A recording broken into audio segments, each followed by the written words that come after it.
샬롬 할렐루야. 창세기 43장 1절에서 15절이요. 그 땅에 기근이 심하고 그들이 애굽에서 가져온 곡식을 다 먹음에 그 아버지가 그들에게 이르되 다시 가서 우리를 위하여 양식을 조금 사오라. 유다가 아버지에게 말하여 이르되 그 사람이 우리에게 엄히 경고하여 이르되 너희 아우가 너희와 함께 오지 아니하면 너희가 내 얼굴을 보지 못하리라 하였으니 아버지께서 우리 아우를 우리와 함께 보내시면 우리가 내려가서 아버지를 위하여 양식을 사려니와 아버지께서 만일 그를 보내지 아니하시면 우리는 내려가지 아니하리니 그 사람이 우리에게 말하기를 너희의 아우가 너희와 함께 오지 아니하면 너희가 내 얼굴을 보지 못하리라 하였음이니이다. 이스라엘이 이르되 너희가 어찌하여 너희에게 또 다른 아우가 있다고 그 사람에게 말하여 나를 괴롭게 하였느냐. 그들이 이르되 그 사람이 우리와 우리의 친족에 대하여 자세히 질문하여 이르기를 너희 아버지가 아직 살아 계시느냐 너희에게 아우가 있느냐 하기로 그 묻는 말에 따라 그에게 대답한 것이니 그가 너희의 아우를 데리고 내려오라 할 줄을 우리가 어찌 알았으리까. 유다가 그의 아버지 이스라엘에게 이르되 저 아이를 나와 함께 보내시면 우리가 곧 가리니 그러면 우리와 아버지와 우리 어린 아이들이 다 살고 죽지 아니하리이다. 내가 그를 위하여 담보가 되오리니 아버지께서 내 손에서 그를 찾으소서. 내가 만일 그를 아버지께 데려다가 아버지 앞에 두지 아니하면 내가 영원히 죄를 지리이다. 우리가 지체하지 아니하였더라면 벌써 2번 갔다 왔으리이다. 그들의 아버지 이스라엘이 그들에게 이르되 그러할진대 이렇게 하라. 너희는 이 땅의 아름다운 소산을 그릇에 담아가지고 내려가서 그 사람에게 예물로 드릴지니 곧 유황 조금과 꿀 조금과 향품과 몰약과 유향나무 열매와 감 복숭아이니라. 너희 손에 갑절에 돈을 가지고 너희 자루 어귀에 도로 넣어져 있던 그 돈을 다시 가지고 가라. 혹 잘못이 있었을까 두렵도다. 네 아우도 데리고 떠나 다시 그 사람에게로 가라. 전능하신 하나님께서 그 사람 앞에서 너희에게 은혜를 베푸사 그 사람으로 너희 다른 형제와 베냐민을 돌려보내게 하시기를 원하노라. 내가 자식을 잃게 되면 이르리로다. 그 형제들이 예물을 마련하고 갑절의 돈을 자기들의 손에 가지고 베냐민을 데리고 애굽에 내려가서 요셉 앞에 서니라. 아멘. 애굽의 양식을 구하러 갔던 야곱의 10아들들은 애굽의 총리로부터 정탐으로 오해를 받아 결국 형제 중에 시므온을 볼모로 남겨두고 고향으로 돌아올 수밖에 없었습니다. 형제 시므온을 구하기 위해서는 이제 반드시 막내 베냐민을 함께 데리고 가야 하는 상황이었죠. 그런데 거기다가 자신들이 양식값으로 치렀던 돈이 고스란히 양식차로 속에 담겨 있는 것이었습니다. 영락없이 도둑으로 몰릴 상황이 된 것이죠. 그러니 이런 상황에서 설령 동생 베냐민을 데리고 간다고 해도 애굽으로 다시 간다는 것이 쉬운 일은 아니었죠. 그럼에도 루벤은 어떻게든 동생 시몬을 구하기 위해 아버지 야곱에게 간청을 하게 됩니다. 일단 베냐민을 자신들과 함께 가도록 해주면 동생 시몬을 구하고 베냐민도 반드시 무사히 데리고 오겠다는 것이었습니다. 그런데 야곱은 이러한 루벤의 말을 듣지 않죠. 창세기 42장 38절에 야곱이 가로되 내 아들은 즉 베냐민은 너희와 함께 내려가지 못하리니 그의 형은 죽고 그만 남았습니다. 만일 너희 행하는 길에서 재난이 그 몸에 미치면 너희가 나의 흰 머리로 슬피 음부로 내려가게 함이 되리라 했던 것입니다. 쉽게 말해 베냐민을 데리고 갔다가 그에게 무슨 일이라도 생기게 되면 자신은 살 소망조차 없어지게 되어 결국 슬픔 가운데 죽고 말 것이라는 말이지요. 아버지 야곱이 이렇게까지 말을 하니 그의 아들들도 어쩔 수가 없었습니다. 그래서 이러지도 저러지도 못하고 점점 시간만 흘러가게 되었지요. 그러다가 그나마 애굽에서 구해온 양식마저도 이제는 다 떨어지게 되었습니다. 그러자 야곱도 어쩔 수 없이 아들들에게 말을 꺼내지요. 2절에 보니 그들이 애굽에서 가져온 곡식을 다 먹음에 그 아비가 그들에게 이르되 다시 가서 우리를 위하여 양식을 조금 사라 했던 것입니다. 야곱은 지금 상황에서 아들들이 만약 막내 베냐민도 데리고 가지 않고 다시 애굽으로 양식을 구하러 가게 되면 그들에게 위험이 닥칠 수도 있음을 잘 알지요. 그럼에도 야곱은 막내 베냐민은 내어주지 않으면서 나머지 아들들에게만 위험을 무릅쓰라는 것입니다. 결국 아들들에게 책임을 미루고 있는 것이죠. 그러자 아들들 중에 유다가 이러한 아버지 야곱의 말에 조리 있게 대답을 해 나갑니다. 애굽의 총리가 자신들에게 너희 아우가 너희와 함께 하지 아니하면 너희가 내 얼굴을 보지 못하리라 엄히 말했기 때문에 양식을 구하기 위해서는 반드시 막내 베냐민을 함께 가야 한다는 것입니다. 베냐민과 함께 가지 않으면 어차피 애굽의 총리도 만날 수 없으니 양식도 구하지 못할 것이라는 말이죠. 더욱이 이번에는 베냐민과 함께 가지 않으면 영락 없이 정탐으로 몰리게 될 것이고 지난번에 곡물가까지 고스란히 자루에 도로 넣어져 있었기 때문에 자신들끼리만 애굽으로 다시 가는 것은 생명까지도 위태로운 상황이 될 수 있지요. 유다는 지금 이러한 모든 상황을 정확히 파악해서 아버지 야곱에게 설명하고 있는 것입니다. 그리고 이러한 유다의 말은 분명 옳았죠. 하지만 이스라엘 즉 야곱에게는 베냐민을 내어줄 마음이 전혀 없었습니다. 유다의 말이 맞는다는 것은 알지만 그렇다고 베냐민을 내어줄 마음은 아니었기에 이때 야곱은 오히려 아들들의 탓을 하지요. 6절에 이스라엘이 가로되 너희가 어찌하여 너희에게 오히려 아우가 있다고 그 사람에게 고하여 나를 해롭게 하였느냐 했던 것입니다. 막내 동생이 있다는 말만 안 했어도 이러한 일은 없었을 것이라는 말이지요.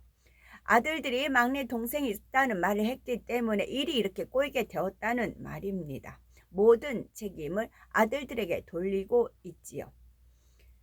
야곱은 지금 오직 베냐민에 대한 애착으로 인해 더 큰 것을 보지 못하고 있습니다. 야곱의 입장에서는 너무나 사랑하는 베냐민이지만 지금 상황은 기근으로 인해 베냐민은 물론이고 자칫 가족 전체가 죽을 수도 있는 상황입니다. 베냐민을 데리고 가서라도 양식을 구하고 또한 시몬도 구해오게 하는 것이 모든 가족을 책임져야 하는 가장으로서 가져야 할 크고 넓은 마음일 것입니다. 물론 그러다 보면 베냐민에게 위험이 올 수도 있지만 그렇다 하여 베냐민만을 보호하기 위해 다른 가족들의 안전과 생명에 대해서는 나몰라라 한다면 이것을 어찌 넓고 선한 마음이라 할 수 있겠는지요. 이러한 야곱의 모습을 통해 우리는 그의 신앙에 대해 생각해 볼 수가 있습니다. 그가 비록 약복 강가에서 철저히 자신을 깨트리고 하나님 앞에 겸비하여 졌다고는 하지만 아직 그의 깊은 속에는 버리지 못한 육의 모습이 남아 있었던 것입니다. 오늘날 성령 시대를 기준으로 볼 때 아직 온전히 성결되었다고 할 수는 없는 것이죠. 자기 입장만을 생각하는 모습도 있고 아직까지 편협된 사랑을 주는 모습도 있습니다. 남의 탓으로 돌리려는 마음과 자기 유익을 쫓으려는 마음도 있고요. 그러니 이러한 야곱의 태도에 아들들도 자기 입장만을 말하게 됩니다. 7절에 그들이 가로되 그 사람이 우리와 우리 친족에 대하여 자세히 힐문하여 이르기를 너희 아버지가 그저 살았느냐 너에게 아우가 있느냐 하기로 그 말을 조조히 그에게 대답한 것이라. 그가 너희 아우를 데리고 내려오라 할 줄 우리가 어찌 알았으리까 하지요. 자신들이 먼저 이야기를 꺼낸 것이 아니라 애굽의 총리가 먼저 가족에 대해 자세히 물어서 거기에 대답한 것뿐이었고 설령 그렇게 가족에 대해 말해 주었다 해서 애굽의 총리가 베냐민을 데려오라고 할 줄을 자신들이 어찌 알았겠느냐는 말입니다. 자신들도 어쩔 수 없는 상황이었다는 것이죠. 지금 야곱의 아들들의 말이 틀린 것은 아닙니다. 그래 그들도 애굽의 총리가 자신들을 정탐으로 몰아서 막내 베냐민을 데려오라고 할 줄을 전혀 생각도 못했겠지요. 하지만 이때 만약 야곱의 아들들이 좀 더 선한 마음을 가졌다면 어떻게 대답했을까요? 설령 자신들의 주장이 옳다 해도 아버지 야곱의 마음을 먼저 헤아려 보려는 선의 마음이 있었다면 좀 더 선한 말이 나왔을 것입니다. 그러나 사랑하던 요셉을 잃었고 그나마 사랑을 주며 위안 삼고 있던 베냐민마저도 잃을 수 있는 상황이 처하게 되었으니 야곱의 마음이 어떠했겠습니까? 물론 편애하는 마음을 가진 야곱의 행동이 옳았다는 것은 아니지만 그럼에도 불구하고 자녀로서 당연히 먼저 아버지의 마음을 헤아렸어야 한다는 말입니다. 그리고 이렇게 아버지 야곱의 마음을 헤아렸다면 같은 말을 하더라도 표현이 달라졌을 것입니다. 어떻게 해야 아버지 야곱의 마음을 풀어드리고 그러면서 애굽에 잡혀 있는 형제 시몬도 구해올 수 있을까에 대한 선의 지혜가 왔겠지요. 먼저는 아버지 야곱의 마음이 얼마나 애타며 번민하고 있을까를 생각하여 그의 마음을 풀어줄 수 있는 말을 했어야 합니다. 자신들이 더 깊게 생각하지 못했고 더 신중하게 행동하지 못해서 오늘날 이처럼 아버지의 마음에 고통을 드리는 일이 생기게 되어 정말 죄송하다는 말 한마디를 먼저 했다면 상황은 많이 달라질 수가 있었겠지요. 야곱도 아들들에게 탓을 돌리기는 했지만 사실 그것이 그들의 잘못이 아님을 잘 알고 있습니다. 그런데 아들들이 이처럼 모든 것을 자신들의 탓으로 돌리며 죄송하다고 하면 야곱의 마음이 어떠하겠습니까? 아들들을 탓하려던 마음이 움찔할 수밖에 없지요. 그럴 때 아들들이 야곱에게 막내 베냐민을 데리고 가서 시몬도 구하고 양식도 구해서 반드시 무사히 데리고 오겠다고 말했다면 야곱도 다시 생각해 보게 되었을 것입니다. 우리도 이런 경험들이 있을 수 있는데 서로 간에 이처럼 감정 싸움이 일어날 때는 먼저 상대의 감정을 풀 수 있는 선한 말 한마디가 매우 중요합니다. 감정 나는 대로 말을 하다 보면 싸움은 점점 더 커지게 되고 마음에 깊은 상처와 감정의 골이 생기게 됩니다. 그렇다면 우리는 어떤 모습이신지요? 상대가 아무리 악한 감정으로 나온다 해도 거기에 대해 아무런 감정도 품지 않을 뿐만 아니라 더 나아가 상대의 마음을 풀어줄 수 있는 선하고 감동적인 말을 한다면 이런 사람은 누구와도 걸림이 되지 않을 것이고 누구와도 화평이 깨지는 일이 없을 것입니다. 비록 두 사람이 똑같은 옳은 말을 한다 해도 그 말을 하는 사람의 속마음은 다를 수가 있습니다. 또한 대의 명분을 내세우지만 실상은 자기 유익을 구하는 사람도 있지요. 지금 야곱의 아들들의 말도 비록 그것이 옳은 말이기는 하지만 선한 마음에서 나온 것은 아닙니다. 아버지 야곱이 모든 것을 자신들의 탓으로 돌리고 막내 베냐민도 내어주지 않으면서 양식을 구해오라고만 하니 마음이 불편했던 것이죠. 그래서 아버지의 말에 반박을 하며 자신들의 주장을 관철시키려 하고 있는 것입니다. 명목상으로는 가족 전체를 생각하는 아들들의 주장이 당연히 옳은 것이었지만 그런 말을 하는 아들들의 속마음이 전적으로 선한 것은 아니었다는 말입니다. 오늘날도 이런 모습을 볼 수 있습니다. 한 사람이 마치 전체의 의견을 대변하는 것처럼 어떤 의견을 주장함에 있어서 말의 내용만을 놓고 본다면 옳을 수 있지만 그 말을 하는 사람의 속마음은 자기 유익을 구하고 자기 입장을 관철시키려는 사심이 담긴 경우가 있지요. 또 어떤 사람은 겉으로는 상대를 의해 주는 것처럼 말은 하지만 실제로는 은근히 상대를 찌르거나 힘이 빠지게 만드는 경우도 있습니다. 그러므로 단순히 그 말이 옳다고만 해서 선하고 좋은 말이 될 수 있는 것이 아니라 그 말에 담긴 마음까지도 선할 때라야 진정 선한 말이 될 수 있다는 사실입니다. 그런데 지금 야곱의 아들들이 하는 말은 비록 그 말 자체로는 옳다 해도 그 말을 하는 의도는 결국 자기 입장과 자기 유익을 구하려는 것이었습니다. 더욱이 이러한 일이 왜 일어나게 되었는지에 대해 아버지 야곱에게는 여전히 숨기고 있습니다. 자신들이 지난날 요셉에게 했던 악으로 인해 오늘날 자신들에게 이와 같은 보응이 임하게 되었다는 말은 하지 않고 있지요. 그러면서 아버지 야곱이 동생 베냐민을 내어주지 않으려는 것만을 문제 삼아 자신들의 입장을 주장하고 있는 것입니다. 지금 야곱과 그의 아들들 사이에 오고 가고 있는 대화와 상황을 보면 뭔가 이상한 점이 느끼지는 못하시는지요. 그것은 이들이 지금 전적으로 자신들의 생각과 방법에만 의지하고 있다는 점입니다. 만약 이런 상황에서 아브라함이었다면 과연 어떻게 했겠는지요. 먼저 하나님 앞에 의뢰하고 기도하여 하나님의 뜻이 어디에 있는지를 알아서 하나님의 방법대로 풀어가려고 했겠지요. 그런데 야곱이나 그의 아들들은 서로 상대 탐만하며 자신들의 육의 한계 안에서 해결책을 찾으려 했습니다. 야곱은 이미 하나님의 역사도 체험해 보았고 자신을 통해 이루시려는 하나님의 섭리에 대해서도 알고 있지요. 그런데도 지금 하나님을 자꾸 의뢰하기보다는 당장 눈앞의 현실을 바라보고 있으며 자기 입장만을 생각하고 있는 것입니다. 이런 극한 상황이 되니 결국 자기 신앙이 드러나고 있는 것이죠. 이는 야곱만 그렇다 할 것이 아니라 우리도 돌아보아야 합니다.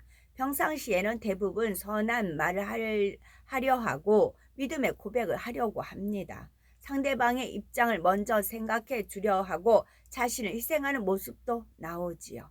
그러나 연단이 찾아오고 그것이 더 심해져서 극한 상황이 되면 그때는 비로소 속에 있던 마음이 드러납니다. 불평, 불만의 말을 하기도 하고 믿음 없는 말이나 의심하는 말을 내기도 합니다. 당장 눈앞에 있는 자기 유익을 먼저 생각하며 자기 입장을 주장하기에 급급하지요. 주변을 돌아볼 겨를도 없어지고 세상의 지혜와 세상 방법에 의지하기도 합니다. 오늘 문제 해결받기 위해서 우리는 어떠한지 점검해 보아야 되겠습니다. 아무 문제도 없고 편안하게 신앙생활 할 때와 지금 어떤 문제가 있어서 하나님 앞에 나올 때 우리의 마음과 모습은 어떠하신지요? 막상 우리에게 어떤 문제가 찾아오면 항상 기뻐하라, 범사에 감사하라는 말씀은 어딘가로 사라져 버리지는 않으시는지요? 그처럼 믿음이 있는 것 같던 우리의 마음에 두 마음이 일어나게 되거나 의심하는 생각이 틈타지는 않으시는지요? 예전에는 상대의 입장도 생각해주고 자신을 희생하던 모습이 이제는 내 입장만 생각하고 내 유익만 구하려는 모습으로 변하지는 않으시는지요? 유다를 비롯한 아들들의 말에 야곱에게 마침내 신경의 변화가 일어납니다. 그렇지만 이것이 꼭 아들들의 말을 듣고 그 말에 동의해서 그런 것은 아니죠. 10절에 우리가 지체하지 아니하였다면 벌써 2번 갔다 왔으리다 하는 유다의 말에서 지금의 상황이 매우 급박함을 알 수 있습니다. 더 이상 지체하게 되면 정말 가족 전체가 기근으로 인해 생명의 위협이 받게 될 상황인 것입니다. 그러니 이런 상황을 잘 아는 야곱으로서는 이제는 다른 선택의 여지가 없었던 것입니다. 그동안은 애굽에서 구해온 양식을 가지고 어떻게든 아껴가며 버텨보려 했지만 기근이 그칠 기미는 보이지 않고 점점 심해만 가니 이제 더 이상 버틸 수가 없었지요.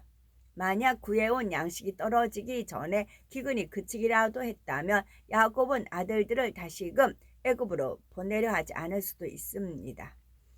물론 애굽에 잡혀있는 아들 시몬을 생각하지 않은 것은 아니지만 더 큰 희생을 막기 위해 어쩔 수 없이 시몬을 포기할 수도 있었다는 말이지요.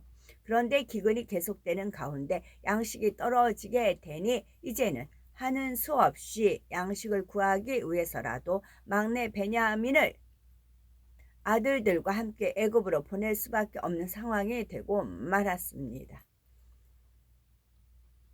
이렇게 어차피 베냐민을 보내게 될 바에야 야곱이 차라리 일찍 결단을 내렸었다면 야곱은 물론이고 아들들의 마음의 고통도 덜고 가족들의 안위도 더 위협받았을 텐데 야곱은 어쩔 수 없는 상황이 되어서야 결국 베냐민을 내어주게 되었던 것입니다. 그러면서 나름대로 방법을 제시해 줍니다.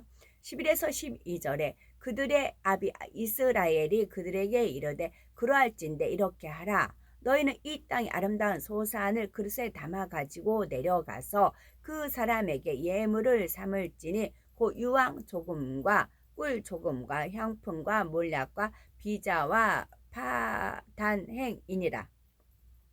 너희 손에 돈을 배나 가지고 너희 자루 아구에 도로 넣어 온 그 돈을 다시 가지고 가라. 혹 차착이 있었을까 두렵도다 했지요. 차착은 어그러져서 순서가 틀리고 앞뒤가 서로 맞지 않는다는 뜻이랍니다. 사람의 마음을 잘 아는 야곱은 이처럼 예물을 준비하여 가게 함으로써 애굽 총리의 마음을 풀고 혹시 있을지 모르는 오해를 풀어보려 했던 것입니다. 이 방법은 예전에 야곱이 자신의 형 에서의 마음을 풀기 위해 사용했던 방법과 같은 것입니다. 잠언 21장 14절에 은밀한 선물은 노를 쉬게 한다는 말씀처럼 이러한 방법이 때로는 효과적일 수 있습니다. 하지만 지금 야곱의 방법은 하나님을 의지하고 하나님으로부터 지혜를 구하여 선의 지혜 가운데 나온 방법이 아니라 어디까지나 사람의 생각에서 나온 것입니다. 야곱은 예전에 이미 하나님께서는 능히 사람의 마음도 주관하여 움직이신다는 사실을 체험했습니다. 그러므로 이런 상황에서도 야곱은 하나님께서 역사하시도록 했어야 하지요. 그런데 야곱은 그러한 것이 아니라 자기 경험과 생각 가운데 이와 같이 예물을 준비하여 보냈던 것입니다. 겉으로 보기에는 똑같이 예물을 준비해 보낸다 해도 하나님을 전적으로 의지하여 보냈을 때와 사람의 생각과 방법 가운데 보냈을 때와는 그로 인한 역사가 전혀 다르다는 사실입니다.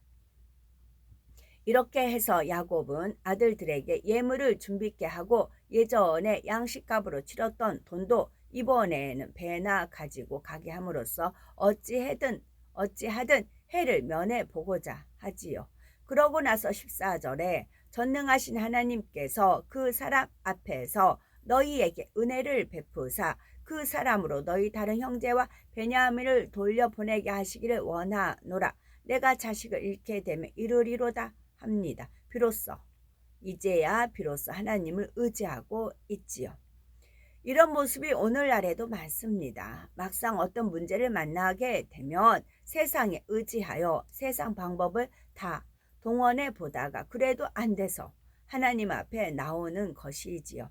또는 세상 방법은 방법대로 다 하면서도 하나님 앞에도 나와서 기도하는 것입니다. 그러나 이런 모습은 하나님께서 보실 때 믿음이라 하실 수가 없지요. 참 믿음을 가지고 나온 것이 아니라 어쩔 수 없으니 나온 것이기 때문이지요. 그리고 이렇게 나왔을 때는 마음에 믿어지는 참 믿음이 올 수 없습니다. 믿음으로 나온 사람은 온전히 하나님께 믿고 맡겼기 때문에 마음에 평안이 오게 됩니다. 응답의 확신과 함께 마음이 평안해지는 것이지요. 그러니 나는 치료받았다, 응답받았다고 하는 믿음의 고백이 나오는 것입니다. 오늘 야곱은 하나님께 의지한다는 고백을 해놓고는 내가 자식을 잃게 되면 이르리로다 합니다. 에서더가 왕 앞에 나가면서 죽으면 죽으리라는 각오로 나갔던 것과는 전혀 다른 차원의 말입니다. 야곱은 지금 자기가 할 방법을 다 해놓고 하나님 앞에도 은혜를 구하면서 이렇게 했는데도 안 되면 어쩔 수 없지 라는 체념의 마음으로 이처럼 말했던 것입니다. 하나님 앞에 은혜를 구하며 맡긴다 했지만 마음에는 믿음의 확신이나 평안도 없기 때문에 이처럼 부정적인 믿음 없는 고백이 나올 수밖에 없었던 것입니다. 그러므로 혹여 우리 중에도 이런 분이 있다면 하나님 앞에 문제를 해결받고 응답받기 위해서는 먼저 하나님을 온전히 의뢰하지 못하고 믿음으로 나오지 못한 것부터 회개해야 합니다. 저를 치료해 주세요. 저의 문제를 해결해 주세요. 이와 같은 기도를 하기에 앞서 저의 믿음 없는 것을 용서하시고 도와주소서, 이런 기도를 먼저 해야 한다는 말입니다. 그리고 왜 자신에게 이런 문제가 왔는지 그 원인을 찾아서 회개해야 하고요. 그러나 어떤 문제가 찾아왔다 해도 정령 변함없이 하나님만을 바라보고 의지하며 하나님 앞에 믿음으로 나오는 사람이라면 하나님께서는 반드시 그의 믿음대로 역사해 주신다는 사실입니다. 이제 이렇게 해서 막내 베냐민을 데리고 다시 애굽으로 돌아가게 된 야곱의 아들들 앞에 어떤 일이 기다리고 있는지가 이어져서 나오죠. 야곱은 20년의 연단을 거치면서 자신을 철저히 깨뜨리는 과정을 겪었습니다. 그러나 야곱이 온전히 깨어진 것은 약복강 앞에 이르러 정말 자기 힘과 능력으로는 어쩔 수 없는 극한 상황을 만났을 때이지요. 그런데 그처럼 자기가 철저히 깨어지고 부서졌던 야곱에게서 또다시 차기적인 모습이 나오고 있습니다. 독자 이삭이라도 주저함 없이 하나님 앞에 번제로 드렸던 아브라함과 비교할 때 야곱의 신앙이 얼마나 부족한지가 느껴지죠. 하지만 당신은 지금처럼 성령 시대가 아니기 때문에 마음 근본에 있는 육의 속성을 온전히 뽑아내는 것이 쉽지는 않았습니다. 그러므로 구약 시대와 신약의 성령 시대와는 믿음의 단계를 구분하는 기준이 좀 다를 수 있습니다. 야곱의 경우 아직 악의 모양이 남아있고 육의 속성이 살아있었기 때문에 성령 시대인 오늘날로 보면 아직 온전한 성결의 차원에 이른 것은 아닙니다. 그러나 야곱은 오랜 연단을 거치면서 중심의 강교한 속성을 뽑아냈었지요. 구약시대의 본성 속에 깊이 내재되어 있는 근본의 속성을 뽑아낸다는 것이 결코 쉬운 일이 아님에도 야곱은 그것을 해내었습니다. 강교한 속성이요. 또한 야곱의 하나님을 향한 중심만 어떤 상황에서도 변함이 없었죠. 그의 성실과 끈기 그리고 목적한 바를 반드시 이루어내는 모습은 하나님 앞에서 크게 인정받을 만한 모습이지요. 그의 이러한 장점들과 열매가 있었기에 야곱이 아직은 부족한 면이 좀 있었다 해도 당시로서는 3천층에 들어갈 자격을 얻을 수가 있었던 것입니다. 하지만 성령 시대인 오늘날은 그렇지 않습니다. 악은 모양도 없어야 하고 연단 중에라도 중심에서 나오는 기쁨과 감사의 향으로 선한 고백을 올려드릴 수 있는 모습이 되어야 비로소 3천층에 이를 수 있는 온전한 자격을 갖췄다 말할 수가 있습니다. 그러므로 우리는 야곱의 신앙을 통해 온전한 영의 차원이 어떤 것인지를 깨달으셔서 우리의 신앙을 신속히 영으로 변화시켜 나가야 되겠고, 그리고 더 나아가서는 온영의 차원으로 더 힘차게 침노에 들어가는 우리 모두가 되어야 되겠습니다. 아멘.